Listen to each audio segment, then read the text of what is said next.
What do you mean by fix price issue, what do you mean by book building issue? Fix price issue और book building issue क्या होता है? सी company को अगर जब company list होती है, तो कंपनी लिस्ट होने के टाइम पे कहीं ना कहीं कंपनी को एक सारी चीज़ें सेबी ने जो मैंडेट की है आईसीडीआर रेगुलेशंस में, issue of capital disclosure requirements में जो सारी चीज़ें दे के रखी है वो कहीं ना कहीं कंपनी को फॉलो करनी पड़ती है। जो फिर आपका नेटवर्थ हो गया, ऑपरेटिंग प्रॉफिट 15 करोड़ का हो गया, आपका नेट टेंजिबल असेट हो गया, ये सारी चीज़ें कहीं ना कहीं आप लोगों को फॉलो करनी पड़ती है। जो कुछ भी net worth 1 crore, operating profit 15 crore, net tangible asset 3 crore, इन प्रीसीडिंग 3 फाइनेंशियल ईयर आप लोगों ने नेम चेंज किया है तो 50% revenue the activity suggested by new name से आना चाहिए। ये सारी चीज़ें आप लोगों को फॉलो करनी पड़ती है। बट अगर आप लोग ये सारी चीज़ें वहाँ पे फॉलो नहीं करते हो, बट कहीं ना कहीं तो भी आप लोगों को आईपीओ वहाँ पे लाना है, ठीक है ना, तो भी आईपीओ लाना है तो कहीं ना कहीं आप लोगों को बुक बिल्डिंग मेथड से जाना पड़ेगा। बुक बिल्डिंग मेथड बोले तो बुक बिल्डिंग मेथड में आप लोग क्या करते हो,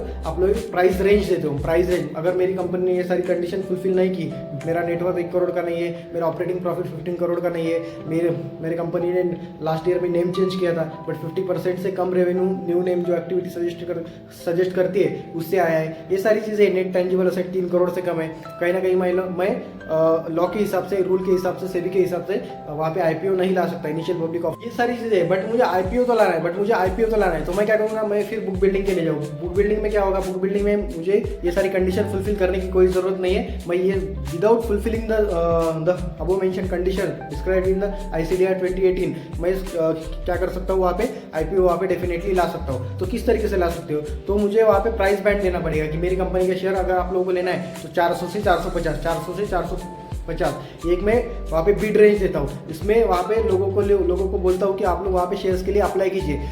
400 से 450 के बीच में प्राइस रेंज रखा है, तो कोई भी बंदा 400 से 450 के बीच में मेरे शेयर्स में अप्लाई करेगा। मैं किसको शेयर बेचूंगा, जो बंदा 450 में लेगा मैं उसको बेचूंगा, या फिर जो बंदा उस रेंज में ज़्यादा में लेगा उस रेंज में सबसे ज़्यादा के लिए अप्लाई करूँगा। क्योंकि as a businessman, as a company मुझे फंडिंग चाहिए। जो बंदा मुझे मेरे शेयर के लिए ज़्यादा पैसा देगा, जो मेरी कंपनी का वैल्यूएशन बढ़ाएगा, मैं डेफिनेटली उसको वहाँ पे शेयर दे दूंगा। सो बुक बिल्डिंग मेथड में 75% QIB क्वालिफाइड इंस्टीट्यूशनल बायर्स को वहाँ पे कंपनी को शेयर्स अलॉट करनी पड़ती। हु इज़ QIB मतलब लार्ज इन्वेस्टर, अपना पेंशन फंड हो गया, इंश्योरेंस फंड हो गया, शेड्यूल कमर्शियल बैंक्स हो गए, ये सारे लोग जो है, इंश्योरेंस कंपनी हो गई, ये सारे लोग QIBs में आते हैं। तो 75% उन लोगों को वहाँ पे अलॉट करने की मिनिमम 75%, एटलीस्ट बोला, एटलीस्ट 75% उन लोगों को अगर अलॉट किया तो ही आप लोग बुक बिल्डिंग मेथड से वहाँ पे इशू ला सकते हो।